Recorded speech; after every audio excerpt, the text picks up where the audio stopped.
네, 에베소서 강의 이제 9번째로 여러분과 말씀을 나누고 있습니다. 오늘 제목은 교회를 위한 바울의 기도라는 제목으로 말씀을 나눌 터인데, 바울은 교회를 위해서 지금 기도하고 있습니다. 그러니까 어떤 바울 자신의 어떤 개인적인 어떤 신앙을 넘어서, 그러니까 복음이 어떻게 교회를 만들어가고 그리고 유지하는지 오늘 말씀을 통해서 보여주고 있거든요. 그러고 보면 교회는 어떤 취향이 비슷한 사람들이나 뭔가 좀 우리가 소위 말하는 그 사람들의 뜻이 맞아서 모이는 곳이 교회가 아닙니다. 교회는 복음에 의해서 복음으로 말미암아 이름 붙여진 사람들의 공동체가 교회인 것이죠. 14절 우리가 읽었지만 하나님께서 하늘과 땅에 있는 모든 족속에게 이름을 주셨다 하셨잖아요. 이름이라는 게 어떤 의미가 있습니까? 이름이라는 것은 너는 누구라 하는 말과 같은 거예요. 우리 보통 아이들은 이름 지을 때 어떻게 이렇게 자랐으면 좋겠어 하면서 어떤 의미를 두고 이름을 짓지 않습니까? 하나님께서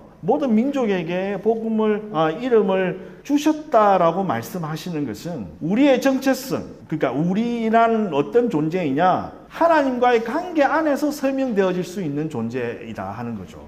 하나님이 너희는 누구냐라고 했을 때 그 누가 우리의 본질이라는 얘기예요. 세상이 말하는 그 무엇이 아니라 하나님이 너희는 누구냐 하는 그것이 우리의 본질이라는 말이에요. 그러니까 우리의 본질이라는 것은 하나님과의 관계 안에서 있는 존재라는 거예요. 그리고 서로가 연결되어 있는 거죠. 하나님 안에서. 그래서 교회는 개인들이 만든 조직이 아니라는 겁니다. 우리가 모였을 때는 우리 한번 모여볼까요? 우리 같이 한번 하나님을 예배하고 우리가 모였습니다라고 처음에는 사람이 뜻 같지만 실제로 그 교회는 어떤 사람들이 모인 거예요? 하나님을 믿는, 하나님이 자신의 소유라고 말씀하신 그 백성들이 모여서 하나님 이름 안에서 우리가 모였단 말이에요. 그러니까 교회라는 것은 그러니까 무슨 교회 하지만 이 교회라는 자체 이름은 누가 주신 거예요? 하나님이 주신 거예요. 하나님이 이름을 부여하신 공동체라는 것입니다. 이 이름에 소속이 분명하잖아요. 그러니까 교회는 어떤 학연이나 지연이나 어떤 이해관계에서 우리가 유지되는 게 아니란 말이에요. 철저하게 하나님으로부터 왔음을 알기 때문에 그분의 말씀 앞에서 먼저 순종하는 그 법칙이, 그 순종의 헌신의 법칙이 교회를 다루실 수밖에 없는 거예요. 그래서 옛날에 우리 교회 생활할 때 슬기로운 교회 생활 비법 중에 하나 뭐라고 그랬습니까? 상처받을 준비를 하시라. 이 말은 우리가 애쓰고 하라는 말이 아니에요. 상처를 받는데 상처를 안 받으면 내가 안 받게 되는 거지만 실제로 상처를 주는 사람이 있으면 마음 아프고 힘들죠. 그러나 이 교회가 어디서부터 시작되었고 이 교회는 무엇으로부터 나왔는지를 우리가 고백하는 사람들이라면 인간관계에서 우리의 이권이나 자존심이나 어떤 그런 것들 때문에 기분 나빠하고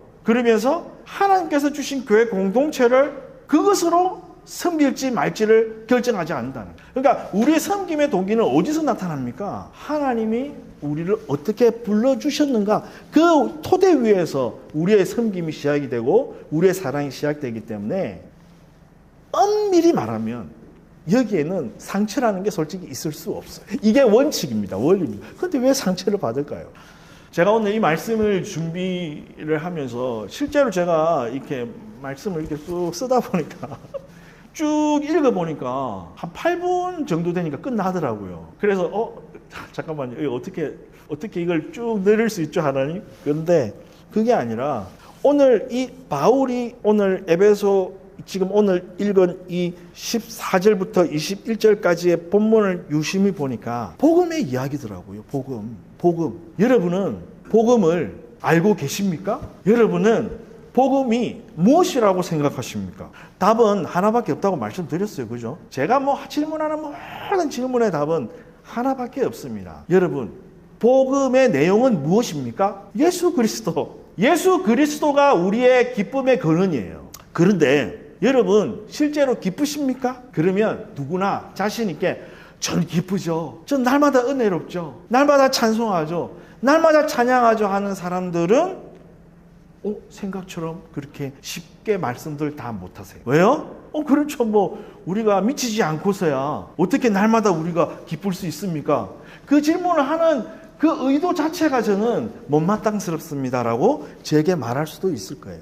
그 질문 앞에 저조차도 그렇습니까? 그러나 여러분, 우리가 이 기쁨이라는 것이 우리에게 주어졌다 하는 거, 왜 항상 기뻐하라 그러는 거예요? 왜 항상 기도하라 그러면서 왜 항상 기뻐하라 그래요? 못할 얘기를 우리에게 요구하는 게 아니라면은 적어도 우리는 항상 기뻐하는 존재일 수밖에 없잖아요. 근데 우리의 감정 상태는 항상 기쁨이 아니에요. 그러면 이거는 감정을 초월한 어떤 그 무엇이라고 우리는 말할 수밖에 없어요. 감정을 초월한 그 무엇, 실제로 우리의 삶을 전체적으로 주장하고 받들어가는 것 말입니다. 그래서 묵상하면 생각할수록 우리에게 솟아나는 것은 절망과 직륜과 뒤로 빠짐과 우울함이 아니라 하나님의 복음이라는 것은 생각하고 묵상하고 읊조릴수록 찬양과 기쁨이 흘러나올 수밖에 없는 그것이라고. 고로 우리 삶에 기쁨이라는 것이 없다면 우리는 복음을 이해하지 못하고 있다는 말과도 같습니다. 그럼 짧게 제가 복음에 대해서 한번 정리를 한번 하고 가겠습니다. 여러분, 복음은 무엇입니까? 복음은 우리의 어떠함, 내가 하나님을 더 사랑해서, 하나님을 덜 사랑해서 구원받는 하나님이, 너는 그래서 내 자녀, 너는 심판받을 진노의 자식이다. 이게 복음이 아니라 그것과 상관없이 하나님이 우리를 구원해 주신 게 복음이에요. 이것이 복음의 1번입니다. 그 복음을 누리고 사는 자들에게는 무엇이 있습니까? 영원한 기쁨이 있어요. 근데 그 영원한 기쁨에 조건이 있습니다. 그것은 무엇이냐면 내가 갖고 있는 이 영원한 기쁨은 내 삶에 어떤 필요한 것들이 채워지거나 만족되어져서 얻어지는 게 아닙니다. 그것은 참된 기쁨이 아니에요. 그것은 기쁨을 흉내내는 것, 잠깐 나를 감정적으로 즐겁게 해주는 것일지는 몰라도 나의 존재 자체를 기쁨의 존재로 만들어 가지를 못해요. 기쁨의 존재는 심지어는 복음 때문에 순교하는 현장에서도 주님을 찬양하고 주님을 기뻐하는 것으로 그의 생명까지도 버릴 수 있는 지경까지 가는 게 진짜 기쁨인데, 그 기쁨은 어디서 오냐? 하나님이 항상 우리와 함께 계시고, 그리고 그 하나님이 우리를 너는 내 거야 라고 말씀하신, 하나님이 너는 나의 소유다 라고 말씀하신 이것이 복음 2번. 우리는 이 복음을 누리고 있냐 하는 거예요. 하나님은 거룩하신 분이십니다. 얼마나 거룩하신 분이시고 얼마나 경외할 수밖에 없는 분이시고 우리가 두려워할 수밖에 없는 분이신지, 그 하나님 앞에 죄된 인간은 절대로 설 수 없어요. 나를 본 자는 정녕 죽으리라 하신 그 말씀은 죄된 인간은 하나님 앞에 절대 설 수 없다는 거예요.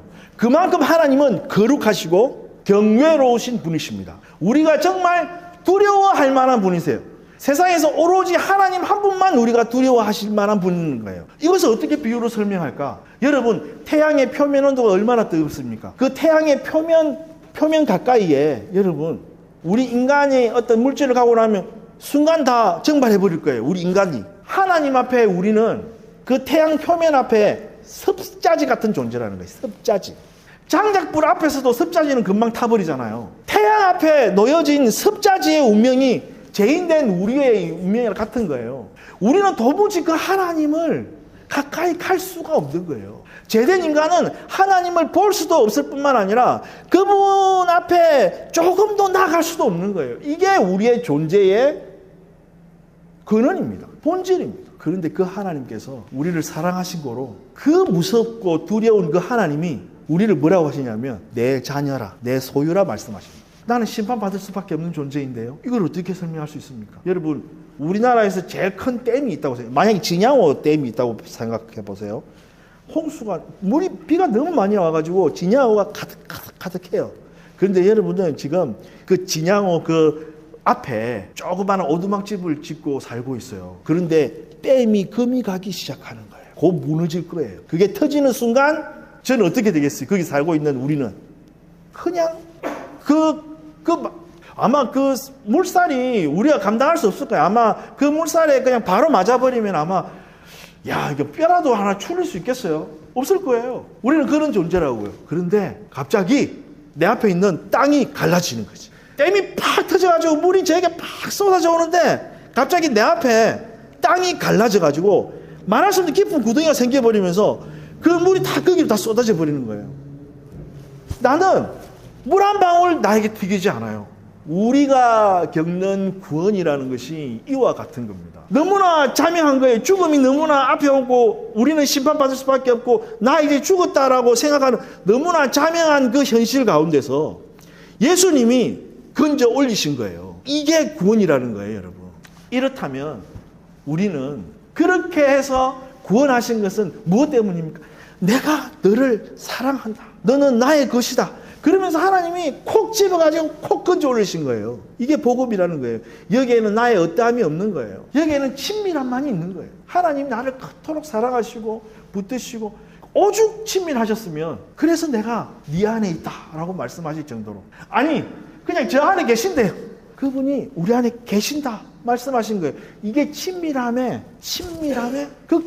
가장 극적인 표현이라고 저는 생각합니다. 하나님이 우리를 그렇게 하신 그런 자들이 제 가운데 있을 수 있냐 하는 게 말이에요.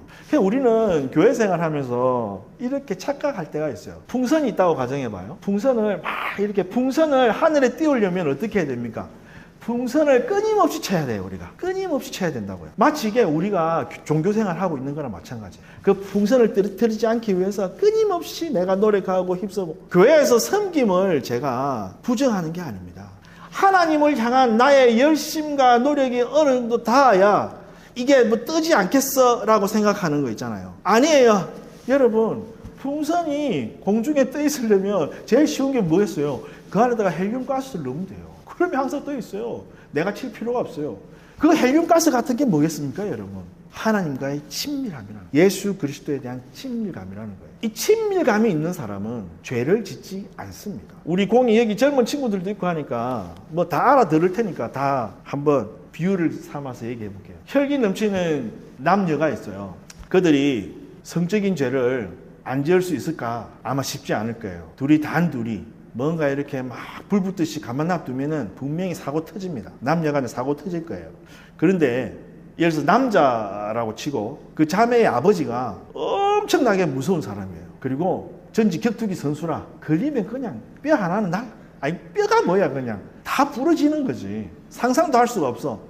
성격이 막 개팍하기로 막 그 성적인 그 스위치가 있다고 한다면 그 아버지가 오는 순간 그 스위치가 끄지겠습니까? 켜지겠습니까?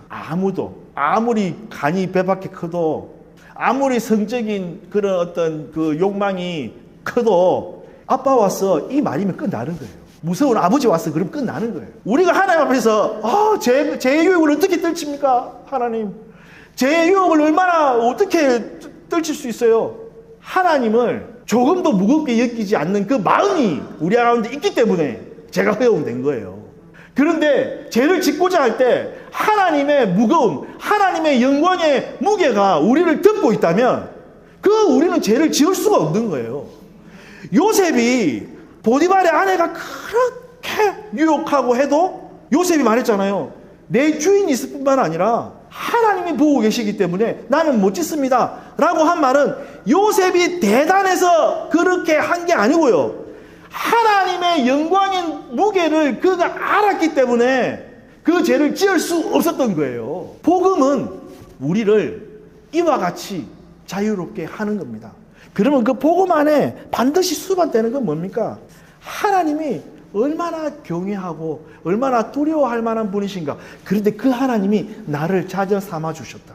이것만큼 편안하고 안정감 있고 그리고 든든한 이야기가 어디 있어요? 그 하나님이 소유 삼아 주셨다잖아요. 그런데 그 하나님이 우리 가운데 함께 계시다 그러잖아요. 그러면서 우리를 그 친밀한 가운데 올려두신다고 하잖아요. 이게 복음이라는 거예요. 이 복음을 누리고 있는 자들은 이 복음 안에서 성령 하나님께서 우리를 강건하게 하신다는 거예요. 바울의 기도가 그것입니다. 강건하게 한다고 하니까 우리가 무슨 개인적으로 어떤 영적 체력이 막 뛰어나져야 된다. 내가 새벽 기도를 열심히 하고 기도회를 모임을 다 찾아가고 그것이 우리를 강건하게 하지 않아요. 우리는 날마다 무너지는 존재들일 수밖에 없을 거예요. 그럼 여러분 어떻게 해야 돼요? 하나님이 나를 어떻게 살리셨는지 이 복음의 사실 하나님께서 친히 사람으로 오셔서 영원히 심판받을 수밖에 없는 나를 위해 죽으시고 나를 구원하셨고 나에게 영원한 기쁨을 허락하셨습니다. 우리가 이 사실을 날마다 묵상하는 거예요. 이 사실을 묵상할 때 우리 마음에, 우리의 영에 무슨 일이 일어납니까? 회복이 일어나는 거예요. 이것이 성령의 능력이라는 거예요. 우리를 여기에 맡기라는 거예요. 하나님의 형상을 따라 체험받은 우리가 중심에서 하나님이 우리의 중심이십니다 라고 하면서 이 믿음을 드리는 거예요. 그러니까 이 믿음을 우리가 각자 뭔가 종교적인 결단이라고 오해하면 안 돼요. 믿음은요, 형식이 아니에요. 내용입니다. 믿음은 그리스도께서 십자가에서 이루신 그 구원 사건이 나를 위함임을 알고 고백하고 삶으로 시인하는 것입니다. 이 공동체가 교회라는 거예요. 그리스도께서 우리 마음에 계시다는 말이 뭡니까? 우리는 각자에게 각자가 있잖아요. 우리는 각자의 생각이 있잖아요. 그런데 그리스도께서 우리 마음에 계시다는 거예요. 그러면 제 속에 있는 그리스도와 우리 박상희 집사님 속에 있는 그리스도가 다른 분이십니까? 같은 분이잖아요. 그래서 동일한 주인을 섬기는 공동체가 교회라는 거예요. 그러니까 교회가 하나 된다는 거, 교회가 연합된다는 것은 무엇이겠습니까? 내 속에 계신 그리스도가, 나의 주인 되신 그리스도가 당신 안에도 계심을 인정하는 거예요.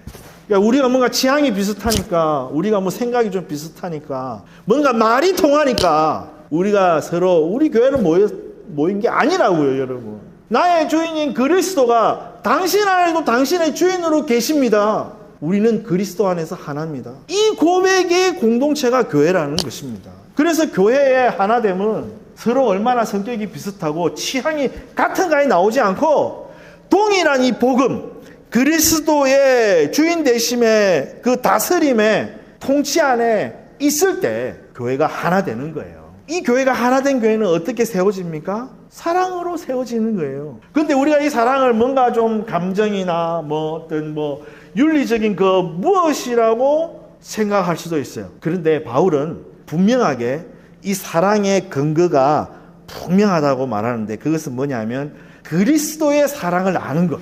이것이 사랑의 근본이라는 거예요. 그리스도의 사랑은 뭡니까? 십자가에서 드러난 하나님이 하신 일이죠. 우리가 말을 하고 있는 그 복음의 지식 말이에요. 우리를 살린 그 지식 말입니다. 그러니까 복음이 없는 희생은 공동체를 살리지 못해요. 내가 애쓰고 내가 뭔가 희생하는 것 같고 막 그런 걸로 되지 않아요. 그건 오히려 상처가 될 수 있어요. 그것은 여러분 거의 본전 생각나게 합니다. 여러분 우리가 우리의 마음에 우리가 뭔가 좀 근데 우리 교회는 제가 자신하기로는 그러신 분이 한 분도 없는 것 같아요.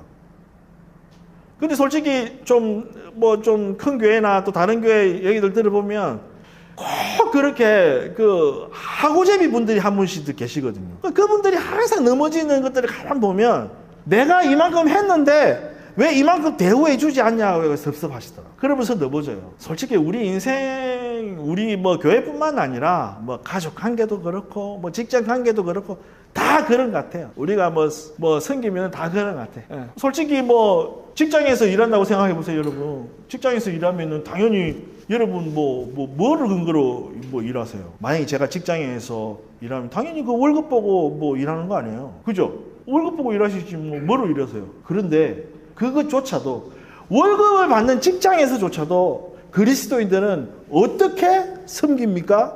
월급이 아니라 그리스도의 사랑으로 섬기는 거죠. 물론 대가는 와요. 그 대가를 부정하는 게 아니에요. 그러나 우리의 섬김의 원칙이 그거란 말이에요. 결국은 그 섬김이 그 직장을 살릴 겁니다. 복음대로 사는 사람들 이런 사람들이라고요. 그런데 우리는 교회에서조차 우리 가정생활에서조차 뭔가를 항상 주는 게 있으면 오는 게 있어야지 생각하는 거예요. 여러분 우리는 그리스도로부터 말도 못하는 것을 받았어요. 말도 못하는 것을 받았단 말이에요. 그러면 여러분이 줘도 솔직히 그거 크게 편하는 거 아닙니다. 내가 이만큼 했는데 내가 엄청 손해본 거 같죠? 예수님이 여러분을 위해서 손해본 것 그거 치면은 그거 손해본 거 아니라고요. 그러니까 내가 손해봤네 하고 따질 일이 없다는 말입니다. 저는 그 말씀에 상처받았습니다. 그렇게 생각하지 마세요, 여러분. 우리는 구원받은 자들이에요. 그 감격에 사는 자들이라고요. 그런데 좀 나를 서운하게 했다고, 나를 좀 섭섭하게 했다고, 나를 좀 손해보게 했다고, 물론 인간인지라 그런 경우가 맞닥뜨려지면 화날 거예요, 여러분. 그러나 그때 그리스도께서 나에게 하신 일을 생각해 보시라고. 그런 자들에게 하나님이 외면하실까요? 안 하실까요? 저는 확신합니다. 하나님께서 절대로 외면하지 않으실 거예요. 야, 너는 내가 알고 있는 복음을 이해하고 있구나. 감격하고 있구나. 내가 보상할게. 하나님은 그렇게 우리를 보상하시는 분이에요. 보상하신다고요. 하나님께 받아봐요. 그러면 그 재미로 살아요, 여러분. 근데 그 하나님의 보상이 내가 원하는 돈이 아니고, 내가 원하는 권력이 아니고, 내가 원하는 그 무엇이 아니라고 해서 실망할 필요가 없다는 거예요. 우리 하나님의 보상은 완전해요. 결국은 우리를 평안하게 하고, 우리를 풍요롭게 하고, 우리를 안정하게 하고, 우리를 완전한 평화 가운데 우리를 붙들게 됩니다. 이것을 살아내는 것이 그리스도인이라. 그래서 우리 예수쟁이들은 말만 하고 사는 게 아니에요. 이것을 누리고 사는 자들이 예수쟁이라고요. 그리스도께서 자기를 내어주신 이 사실에 대한 인식 말이에요. 그것을 믿음으로 받았어요. 그렇기 때문에 우리는 계산하지 않아요. 우리의 사랑의 섬김은 어디서 시작돼요? 얼마를 줬으니까 얼마를 줘야지 하는 계산에서 시작하는 게 아니라 그리스도께서 나를 어떻게 사랑하셨는가 그 기억에서 시작하는 거예요. 내가 무엇을 해야 합니까? 라고 아니라 그리스도께서 나에게 무엇을 하셨는지 거기가 우리의 출발점이란 말이에요. 이렇게 세워지는 교회는 하나님의 충만함이 드러나게 됩니다. 교회는 완전해서 충만한 게 아니에요. 복음으로 하나님께서 우리를 충만하게 하시는 거예요. 우리는 저 스스로를 봐도 우리 스스로를 봐도 모자라고 부족하죠. 그러나 우리를 채우시는 분은 하나님이세요. 그래서 고백하고 가는 거예요. 26년의 고백은 이 고백이었으면 좋겠습니다. 결국은 하나님께서 우리가 복음으로 서게 되면 어떤 일이 일어납니까? 하나님이 교회를 통해서 영광을 받으세요. 복음으로 묶여진 이 공동체를 통해서 하나님은 우리 안에서 역사하신단 말이에요. 능력으로 나타나신단 말이에요. 성령의 능력, 그리스도의 복음, 사랑의 공동체, 이것이 바로 교회인 것입니다. 이 교회 안에서 하나님께 영광이 세세 무궁하도록 드러나는 것입니다. 하나님의 나라가 우리 삶 가운데 날마다 건설되어지고 확장되어지기를 간절히 바랍니다. 원합니다. 여러분, 우리가 날마다 이 복음 안에서 새롭게 되어지기를 소원합니다. 하나님이 우리를 살리셨어요. 우리는 하나님 앞에 설 수 없는 존재였어요. 우리 시간 함께 기도하고 마치겠습니다.